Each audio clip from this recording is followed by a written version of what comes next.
नमस्कार दोस्तों।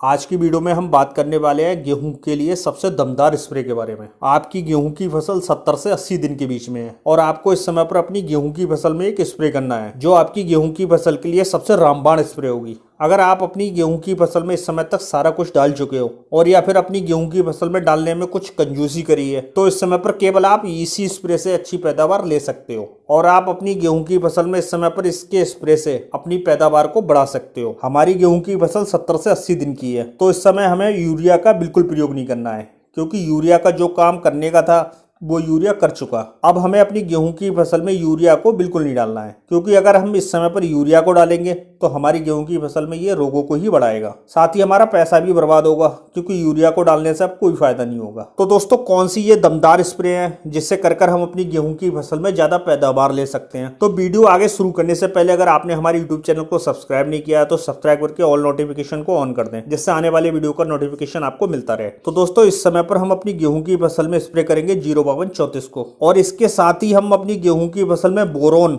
और एक फंगीसाइड का प्रयोग करेंगे और इन तीनों चीजों का कॉम्बिनेशन हमारी गेहूं की फसल की पैदावार को बढ़ाने वाला है। तो दोस्तों पहले हम बात करते हैं 05234 की। हमारी गेहूं की फसल के लिए 05234 इस समय पर वरदान साबित होगा। अगर आपने अपनी गेहूं की फसल में बहुत ज्यादा लागत नहीं दी है तो केवल आप 05234 का ही स्प्रे करें और केवल 05234 के ही स्प्रे से आपको अच्छी पैदावार देखने को मिलेगी। तो दोस्तों पहले बात करते हैं यहाँ पर 05234 की, जिसमें 0% नाइट्रोजन और 52% फास्फोरस होता है और साथ ही 34% पोटास होता है। तो पहले बात करते हैं यहाँ पर फास्फोरस की। देखो फास्फोरस की हमारी गेहूं की फसल में दो समय पर सबसे ज्यादा जरूरत पड़ती है।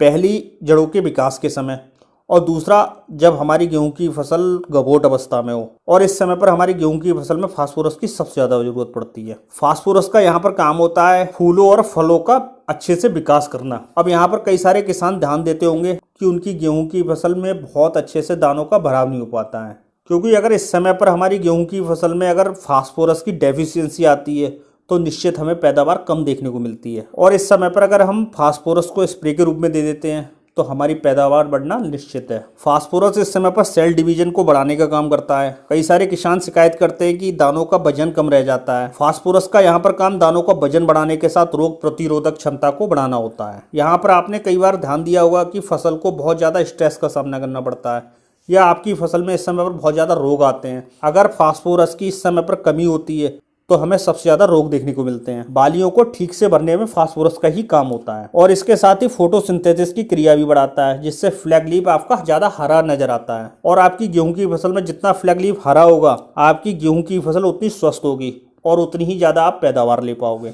तो इस समय पर फास्फोरस का बहुत ज्यादा कार्य रहता है। अब 05234 में 34% पोटास होता है। अब पोटास का यहाँ पर काम होता है आपकी गेहूं की फसल में प्रकाश संश्लेषण की क्रिया को तेज करना और जितनी प्रकाश संश्लेषण की क्रिया इस समय पर तेज होगी उतनी ही ज्यादा मात्रा में पौधे न्यूट्रिशन को ट्रांसपोर्ट कर पाते हैं। गेहूं की फसल में ये समय होता है बालियों के निकलने का और इस समय पर सबसे ज्यादा भोजन की जरूरत पड़ती है पौधों को। और इसके अलावा गेहूं की फसल में वजन और दानों की क्वालिटी को बढ़ाने का काम ही पोटास का होता है। अच्छा, इसके अलावा एक चीज और बहुत इंपॉर्टेंट होती है क्योंकि इस समय पर बहुत ज्यादा ठंड पड़ती है और इस समय पर पोटास का काम ठंड से पौधों को बचाना होता है जो कि काफी इंपॉर्टेंट काम होता है। अच्छा, ये तो हो गए 05234 के काम। इसके अलावा आपकी गेहूं की फसल में इस समय पर एक चीज की और ज्यादा जरूरत पड़ती है। यहाँ पर दूसरी चीज है बोरॉन। बोरॉन का काम होता है पॉलिनेशन की क्रिया को तेज करना और अच्छा करना। जितनी ज्यादा पॉलिनेशन की क्रिया अच्छी होगी आपकी गेहूं की फसल की बालियों के दाने अच्छे से भरे होंगे। और आपने कई बार यहाँ पर ऑब्जर्व किया होगा आपकी गेहूं की फसल की बालियों के दाने अच्छे से भर नहीं पाते हैं तो ये चीज बोरॉन की कमी से ही होती है। इसके अलावा बोरॉन का काम होता है आपकी मिट्टी से कैल्शियम को एब्जॉर्ब करना। साथ ही गेहूं की फसल में बोरॉन का काम होता है क्वालिटी और पैदावार को बढ़ाना। बोरॉन के बहुत इंपॉर्टेंट काम होते हैं लेकिन आप इस समय पर जानकारी के अभाव में बोरॉन को नहीं डालते हो, जबकि बोरॉन की आपकी गेहूं की फसल में बहुत ज्यादा जरूरत पड़ती है। और अगर आपकी मिट्टी रेतीली मिट्टी है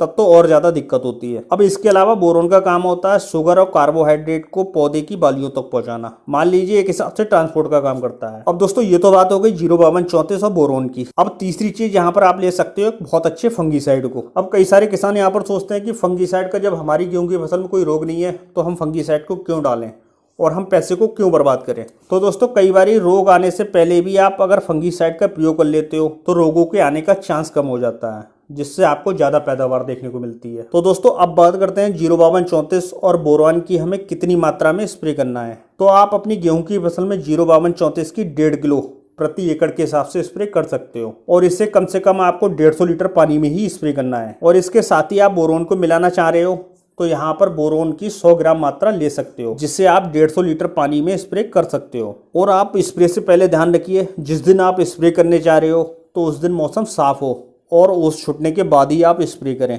जिससे आपको बहुत अच्छे परिणाम देखने को मिलेंगे। तो दोस्तों ये तो था आज की वीडियो में 05234 और बोरोन के बारे में A to Z जानकारी। आप अपनी गेहूं की फसल में 70 से 80 दिन के बीच आप स्प्रे कर सकते हो, और इन दोनों चीज़ों को आप बालियां निकलने से पहले स्प्रे करोगे तो आपको बहुत अच्छे परिणाम देखने को मिलेंगे। तो दोस्तों आज की वीडियो में बस इतना ही। वीडियो अच्छा लगा हो तो एक लाइक करिए, साथ ही चैनल को सब्सक्राइब करिए। जय किसान।